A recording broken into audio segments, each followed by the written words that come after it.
Hey everyone, Sarah Strackhouse here with RNCN, and we are live with Dr. J. Right now, we are with Dr. Alfred Johnson, who is the founder of Johnson Medical Associates. Thanks so much for joining us. Yeah, of course. So today we are talking about allergies, and I feel like it's that time of year where I constantly have a scratchy throat or my nose is itching and I'm constantly frustrated. Can you talk to me a little bit about what kind of allergies people might be seeing right now? Right now is mountain cedar time. And here in Texas, mountain cedar is December, January, February. And then when the wind picks up, it stirs up the outside molds. And of course, we get wind from the north, which is pretty clean this time of year, but wind from the south brings in molds because the ground's not covered and it stirs up the molds. And then we have, of course, Cedar Hill south of us, which is the mountain cedar. And so we get mountain cedar influx into the Dallas area. So is there any way to kind of combat getting, that itchy throat and the stuffy nose and all of those kind of funky feelings from the allergies? Well, the one way is stay indoors as much as possible. Make sure your air filters are clean in your home, and you have the more efficient ones. When you're outside, keep your windows rolled up. Traveling in the car, turn on the recycle button if you have that for your car, so you aren't pulling in the outside air. And then from a medical treatment perspective, antihistamines help with that. So you can use antihistamine eye drops, oral antihistamines, the non-drowsy type, probably work best. Benadryl really works well at night, or one of the more drowsy antihistamines, because it helps you sleep if you're having trouble sleeping as part of the allergy factor. So I have a basic question, but you always hear the difference between allergy and allergens. What exactly are allergens? Well, allergens is the substance that you react to. Okay. Allergy is describing what a person experiences from those allergens. Okay, and a lot of times we're kind of talking about, you talk about allergies as being seasonal and having different kinds of, allergens in the air and everything like that. But another type of allergy that we were talking about previously was, from foods or different types of chemicals that were in your house. Can you kind of talk a little bit more about the different types of allergies rather than just seasonal? Most definitely. Let's talk first a little bit about seasonal so we understand the differences. Okay. Seasonal are pollens that are produced by outdoor plants that occur seasonally. So whether it's a grass, which is in the spring, or flowers, which of course bloom in the spring and then some in the summer, or weeds, which occur mainly in the fall. And then molds occur year-round, and then we have trees that are part of that are spring and fall trees. Plus we have here in the south the cedar, juniper type things, which occur more in the winter months, as we just talked about.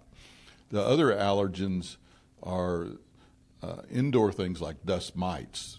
And dust mites are little creatures that live off your skin flakes. Mm-hmm. So they're more prevalent in the bedroom since you spend more time in the bedroom, and can cause all kinds of problems with itchy eyes, nose irritation, throat irritation.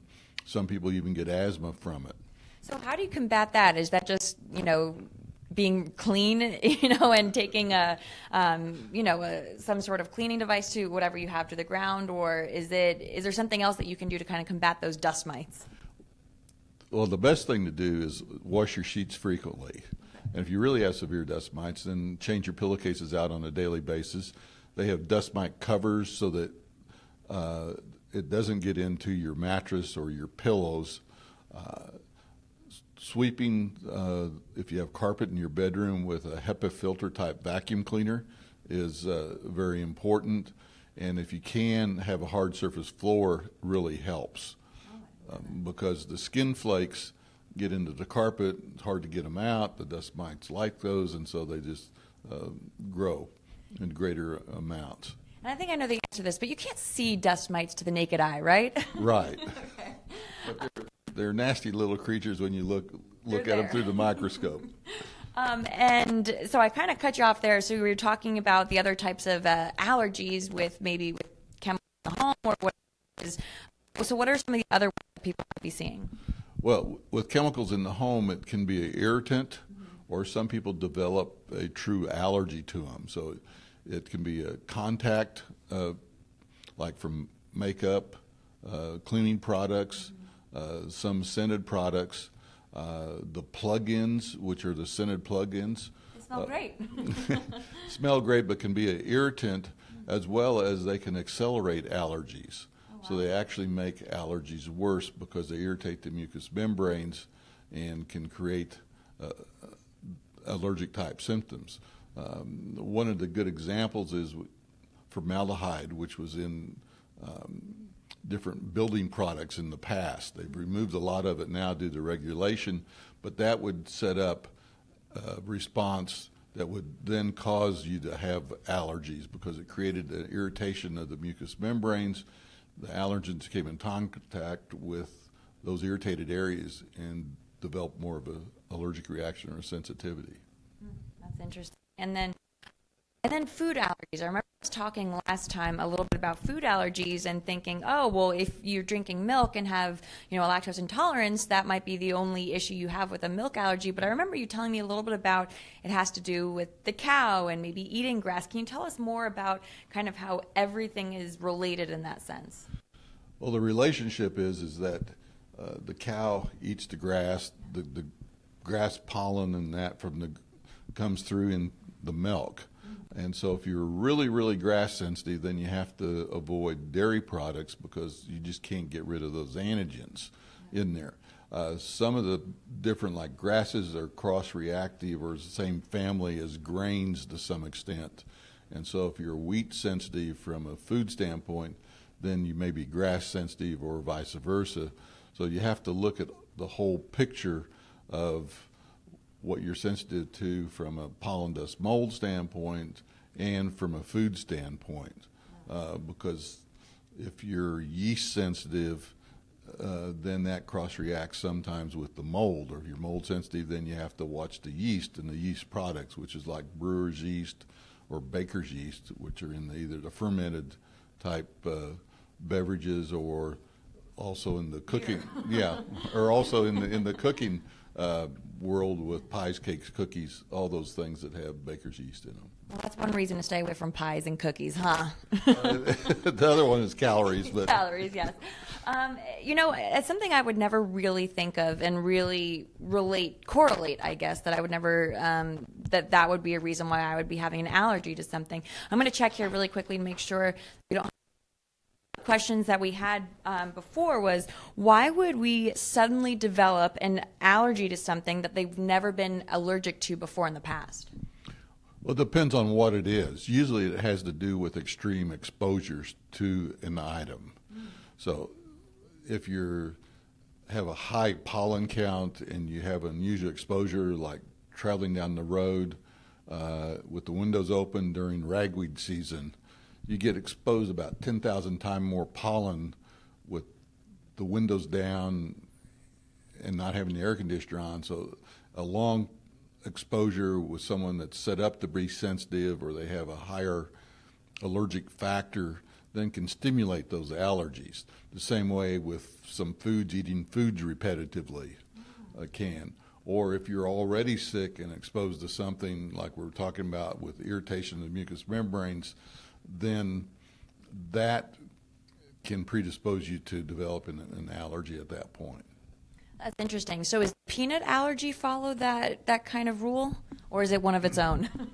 Well, it's kind of one of its own in a sense, in that there's some probably genetic component to peanut allergy. Okay. Then you can develop allergies by having exposures, or with the food, sometimes people will have like a viral gastroenteritis and then eat a whole bunch of one food at that time. The defense mechanism in your intestinal tract is compromised with the virus, and then you absorb that food and actually develop an allergy to it. Because the gut normally has a protective mechanism whereby when you put like peanut in your mouth, it tells the rest of your gastrointestinal tract, here comes peanut. And prepare. Prepare, and it prepared and it doesn't absorb it. But if that mechanism doesn't work right, then you actually absorb the allergen part of it, and it creates the allergy. So are allergies hereditary then? They can be. Okay. They can be. And so if you have like one parent that's allergic, then the children may have allergies. If you have both parents are really allergic, then most likely the children will have some allergies to some things. And 40% of the population has allergies. Wow. So it's not uncommon out there. A lot of people just ignore it, or they take over-the-counter medicines and never really seek medical help for it until the symptoms get so bad that they say, I can't tolerate this, and then try to figure out what to do about it. So are allergies curable? They are. And the first step is avoidance, if possible, as we've been talking about. Then if you want to improve them and build up defense mechanisms, then you take allergy immunotherapy, which is the allergy shots. And they're small, exact doses of what you're sensitive to build up blocking antibodies and build up tolerance. Allergy medicine just covers up the symptoms. It doesn't help your body fight and build up tolerance to whatever you're allergic to.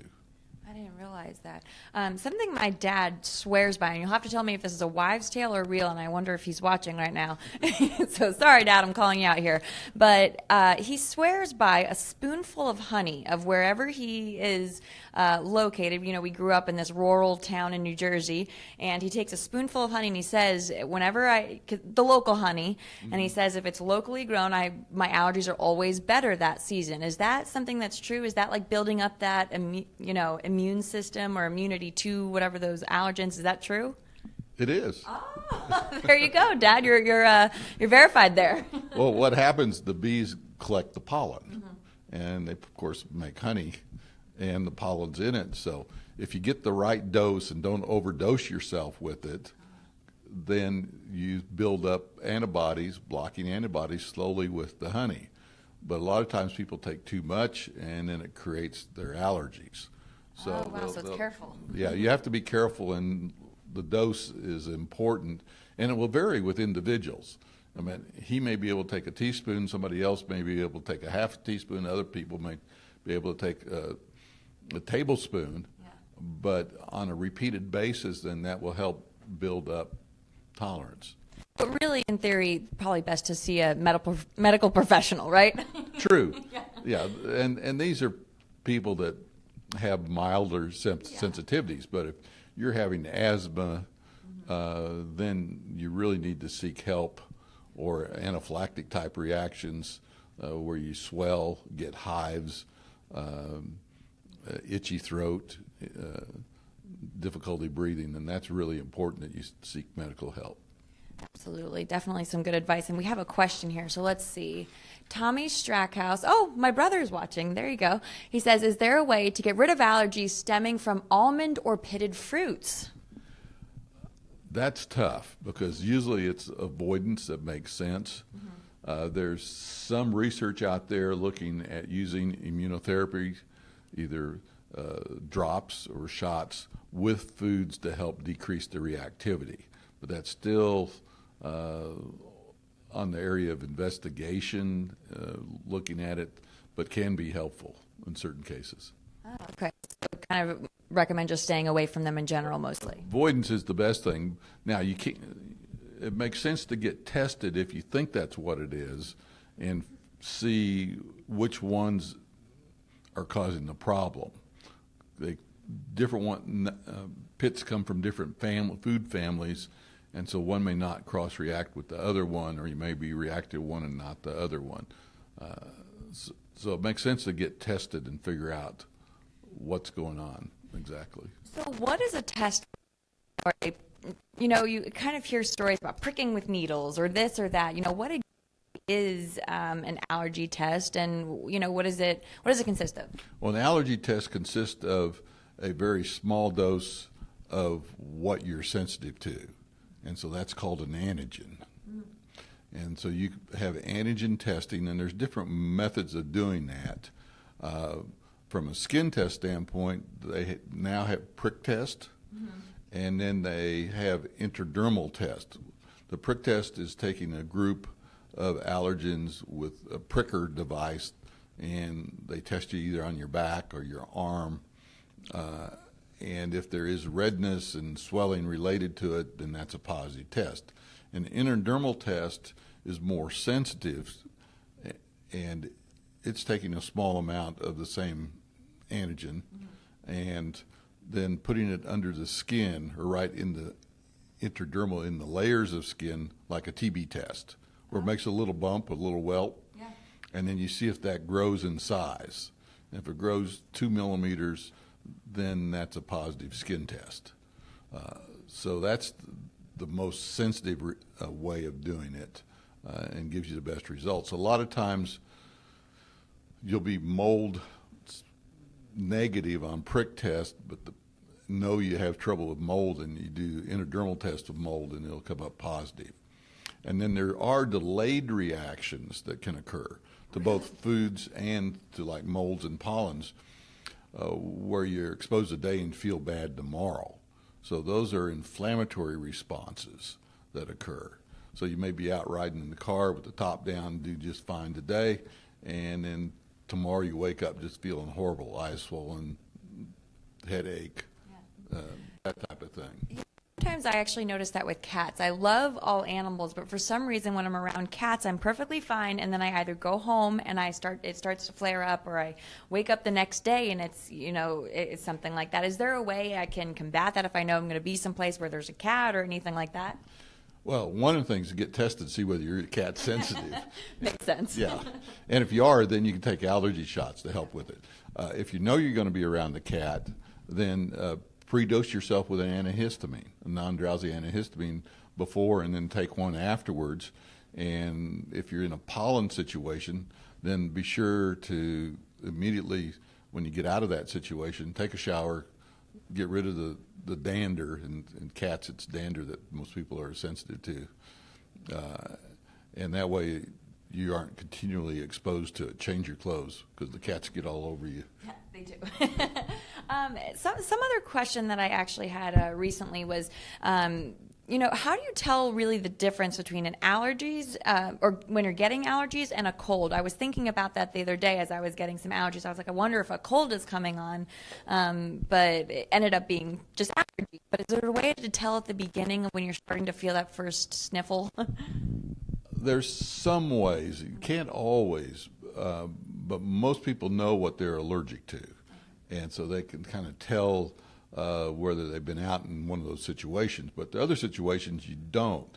So typically, allergy reactions do not give you fever or chills type situation. They may make you feel tired and fatigued and congested and Itchy-eyed. Itchy-eyed type thing. Now, that's not always true, because ragweed for years has been called hay fever. I've heard hay fever. Yeah. And so ragweed sensitivity is called hay fever, and actually people are really sensitive to it. When they get exposed, they can develop a fever with it. Yeah. And so that's, you can't always rely on those symptoms. But if you take an antihistamine and it really helps the symptoms, then it's most likely allergy, unless you start having nasal congestion that's green or yellow and running a fever, and then it's probably an infection. Now, during allergy season, it does flare up your mucous membranes, which decreases your defense mechanism for bacterial infections. So you can get a secondary bacterial infections from severe allergic type symptoms in some people, because their defense mechanism is not as healthy as it should be. It's like a full body cycle, like everything, why things are happening. And that's really a lot of what you do, right? Looking kind of at the big picture of things? Exactly. So as we've been discussing, it's not really straightforward. You have to look at the whole picture in the individual, make sure you get a good history of what's gone on in the past, what they've done recently, where they live, where they work, what type of hobbies they do, because all these factors play into a person's health or their exposure to different environmental factors. Okay. Well, I was noticing, actually, we have another question here. What is the best way to cure hay fever? Well, the best way is to find out what you're sensitive to and then get on allergy shots. Okay.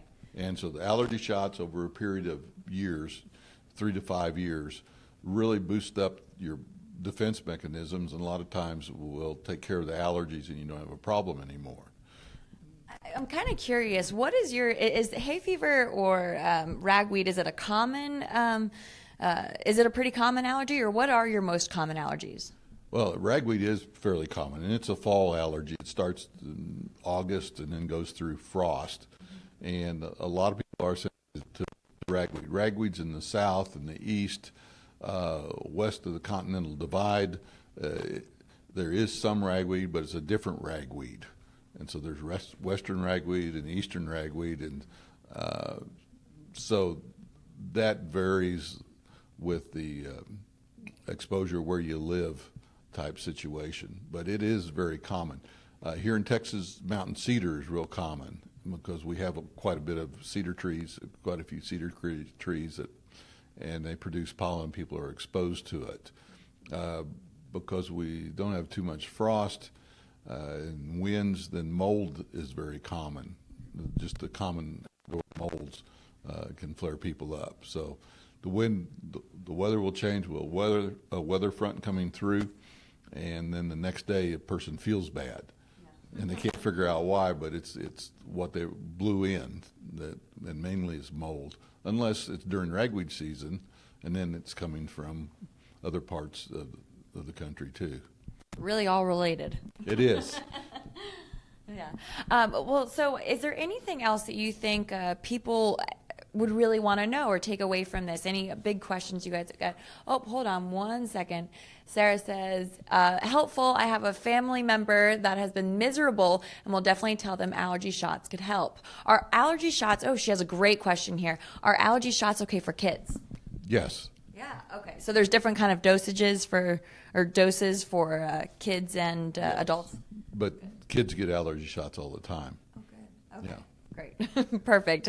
Definitely a relief that, it's available. Yeah, it is. It's just you have to have a good allergy tester and a parent that understands what's going on and help encourage the kids so they aren't afraid of what the situation is with the test. Right. And then there's drops you can use for treatment as well as shots. Okay. And so that works very well with kids. Good. Okay. Well, like we were saying, anything else that you're really wanting people to know, or any common questions that you get? We have Elizabeth also, who is here sitting with us from Johnson Medical Associates. Any other questions you think that you really get when you hear talk allergies? Well, I think the main message is if you're not feeling well and you aren't getting better, you're seeing the doctor, being treated, and not getting the response, then you really need to look at the allergic factor, because that can be kind of hidden and you don't realize it, because it may be a food that you eat every day that's causing problem. And the big foods are milk and grains or wheat. I'm a big cheese fan, so I think that rather than give up cheese, I think if I ever, became suddenly allergic to dairy, that's kind of what I would do. So good advice. I like that. So it makes sense to really get evaluated and to see. You can have your genetic factor evaluated. It's a simple blood test called IgE, as in Elizabeth. Normal people are 0 to 10. The lab, varying on the lab, will say, well, the population average is 0 to 110, 120, but 40% of the population is allergic. So that's kind of a false range that's there. And then you can have normal IgE and still have allergies to specific things. And then there are the delayed inflammatory responses that are not IgE mediated, but there's 6 types of allergy, and so there's 5 other ways to react besides just the IgE way. Wow. Okay. So it's really kind of a all-inclusive. Let me make sure we're all good with questions here. Oh, hold on. We have another one. Janet says, why is it we didn't have things like severe peanut allergies when we were kids, but there are so many cases now? Well, part of it is just knowing that they exist. Media information is so instant now, and it's promoted, and people are more aware of it. I think part of that. The other part of it is that we have more processed foods. Instead of years ago, we would eat just plain either corn, or you'd have rice or meat or that. Now you get so many processed foods with all these different things in it, including peanuts, that you get constantly exposed to it and can develop a sensitivity to it. And then the other part is just our immune systems are not as strong as they used to be. Really? In some ways. And so you build up allergies. And like we were talking about, some of it's genetic. So if our genetic pool is such that two allergic people have children, then their children are going to be more allergic. And we have that happen all the time.